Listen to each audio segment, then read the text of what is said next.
আজ ঢাকায় মাননীয় প্রধান উপদেষ্টা মহোদয়ের ডাকে বাংলাদেশের বিভিন্ন ধর্মের নেতৃস্থানীয় ব্যক্তিবর্গ তারা উপস্থিত হয়েছেন এবং মাননীয় প্রধান উপদেষ্টা মহোদয় আমাদের দেশকে দুর্নাম করবার জন্য, আমাদের প্রিয় মাতৃভূমিকে দুর্নাম করবার জন্য, মুসলমানদের সহনশীলতার যে ঐতিহ্য আছে এই দেশে, সেই ঐতিহ্যকে কালিমা লেপন করবার জন্য যে অপচেষ্টা দেশের বাহির থেকে হচ্ছে, আর দেশের ভেতরে থাকা তাদের যে চক্র আছে সেই চক্র সেখানে সেই ষড়যন্ত্রের অংশীদার যখন হয়ে যাচ্ছে, এরকম একটা সময়ে, এমন একটা কঠিন সময়ে মাননীয় প্রধান উপদেষ্টা ওলামা একরামকে ডেকেছেন।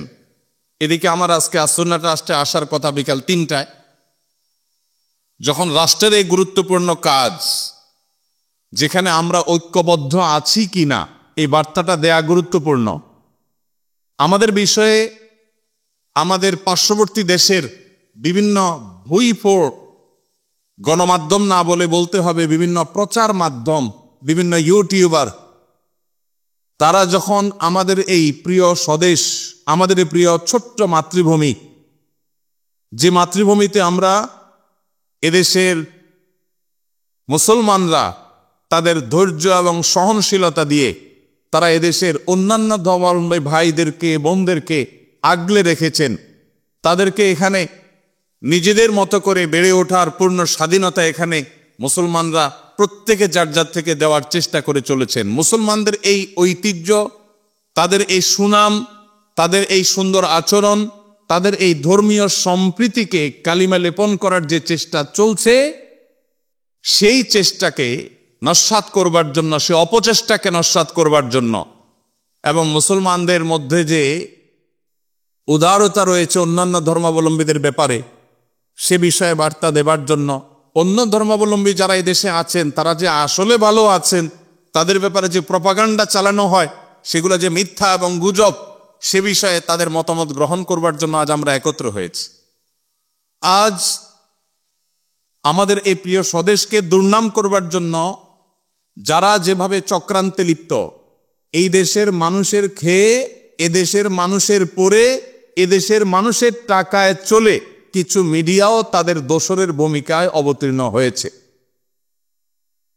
এই দুষ্ট চক্র যারা আমাদের এই ঐক্যবদ্ধ বাংলাদেশকে বিভক্ত করতে চায়, দুর্নাম করতে চায়, তাদের সে অপচেষ্টাকে নস্যাৎ করবার জন্য আমরা এদেশের মানুষ বিভিন্ন বিষয়ে, আপনার সাথে আমার মতামত পার্থক্য থাকতে পারে, ভিন্ন মত থাকতে পারে, কিন্তু আমাদের দেশের স্বাধীনতা, সার্বভৌমত্ব, আমাদের দেশের জাতীয় স্বার্থ রক্ষার ক্ষেত্রে আমরা সবাই ঐক্যবদ্ধ। এই বার্তাটি দেওয়ার জন্য আজ তিনি আমাদের ডেকেছিলেন, সেখানে আমরা একত্র হয়েছি এবং সেই কারণেই আমার আসলে এখানে আসতে একটু দেরি হয়েছে। তো ডক্টর খন্দকার আব্দুল্লাহ জাহাঙ্গীর রহমাহুল্লাহর কথা মনে পড়েছে আমার, এই যখনই ঐক্যবদ্ধ জাতি গঠন করার প্রশ্ন উঠেছে তখনই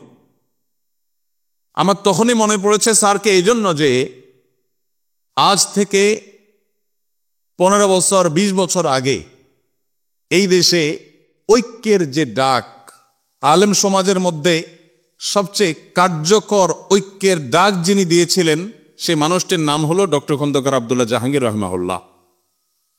স্যার যখন ঐক্যের কথা বলেছেন, তিনি যখন ইত্তেহাদ মাআল ইখতিলাফ, তার সেই প্রসিদ্ধ উক্তি ইত্তেহাদ মাআল ইখতিলাফ, বৈচিত্র্যময় ঐক্য, আপনার সাথে আমার 10টা বিষয়ে মতপার্থক্য আছে, কিন্তু 100টা বিষয়ে আমরা একমত আছি। যে বিষয়ে একমত আছি ওই বিষয়ে আমরা একযোগে কাজ করি, ভিন্ন মত রেখেও আমরা একসাথে চলতে পারি।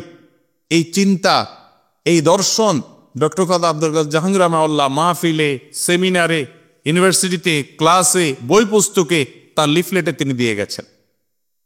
আজ তার বিদায়ের এত বছর পরও জাতি যখন ঐক্যবদ্ধ হওয়ার প্রয়োজন দেখা দিয়েছে, আমাদের জাতীয় স্বার্থে ভিন্ন ভিন্ন মতের মানুষ হয়েও আমরা যখন ঐক্যবদ্ধ হওয়ার প্রশ্ন এসেছে, তখন ডক্টর খন্দকার আব্দুল্লাহ জাহাঙ্গীর রহমাহুল্লাহর নাম সবার আগে মনে পড়েছে। কারণ এই সেই মানুষ যিনি আমাদের মধ্যকার মত বিরোধগুলোকে কমিয়ে সেগুলোকে সম্মানজনকভাবে সুন্দরতম উপায়ে মতভিন্নতার একটা প্রশংসনীয় জায়গায় আনার চেষ্টা করেছেন।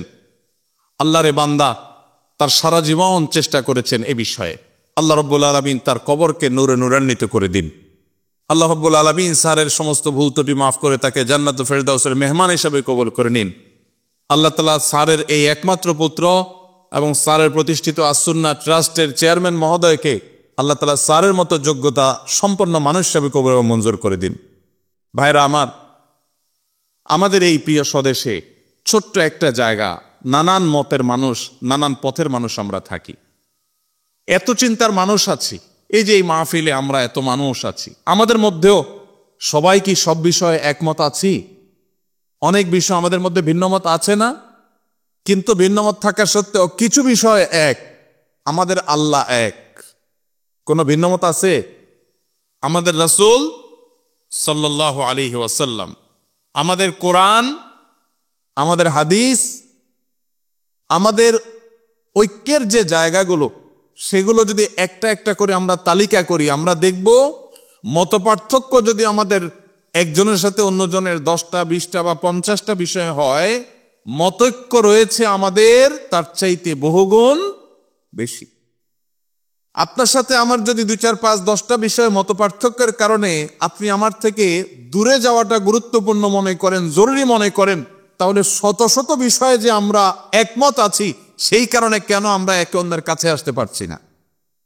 ভাইরা আমার, আজ গোটা পৃথিবীতে আমরা মুসলমানরা যতটা পিছিয়ে আছি, যতটা দুর্বল আছি, বিভিন্ন জায়গায় জায়গায় আজ আমাদের মুসলমানদের উপরে যে নির্যাতন এবং জুলুম চলছে, আমাদের বিরুদ্ধে যে মিথ্যা প্রপাগান্ডা চলছে, সারা পৃথিবীর যেদিকে তাকাবেন সবচেয়ে বেশি মায়ের আমরাই খাচ্ছি, আবার দুর্নামের ভাগিদারও আমাদেরকেই হতে হচ্ছে। এর অন্যতম বড় কারণ হলো আমাদের অনৈক্য, আমাদের বিভেদ, আমাদের মতো বিরোধ, আমাদের একে অন্যের বিরোধিতা করা।